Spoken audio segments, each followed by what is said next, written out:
তোমাদের ভারত কিন্তু 14 টুকরো হয়ে যাবে বলছি আমি। হ্যাঁ তাই নাকি? আমার জীবনের বিনিময়ে হলে আমি 7 সিস্টার ভাগ করব।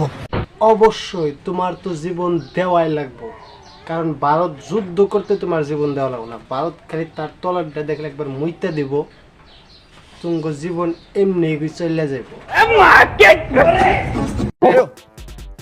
समझ रहे हो आप? मोदी जी आप क्या सोच रहे हैं? मोदी जी कुछ भी नहीं सोच रहा है, सिर्फ एक ही बात सोच रहा है, सुन ले बांग्लादेश वालों।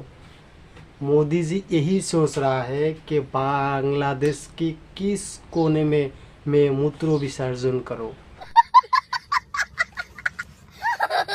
বাঙালি জাতি ঐক্যবদ্ধ হ্যাঁ। অবশ্যই অবশ্যই তোমরা ব্যক্তি ঐক্যবদ্ধ হইয়া একখানে থাকো, দেশ শেষে আঙ্গুর টুকা আরাম হবো।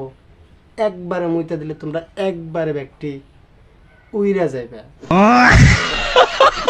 পাকিস্তান জিন্দাবাদ, বাংলাদেশ জিন্দাবাদ। ঠিক আছে, বাংলাদেশ জিন্দাবাদ, পাকিস্তান তুঙ্গজনে জিন্দাবাদ।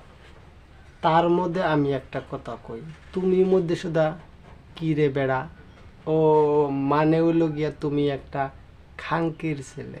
अबे साले এই ভারত খানকির বলা শেষ পর্যন্ত পাকিস্তানে তুই হামলা করছস। আচ্ছা, চাচার মনে হয় দুইটা ডিম উচ্চা নিচা হইয়া রইছে, ঠিক করার ব্যবস্থা করা লাগবো। समझ रहे हो आप? আমার মতো হাজারো যুবক ফিলিস্তিনে যাওয়ার জন্য রেডি আছে। ওরে বাপরে, তাই নাহি?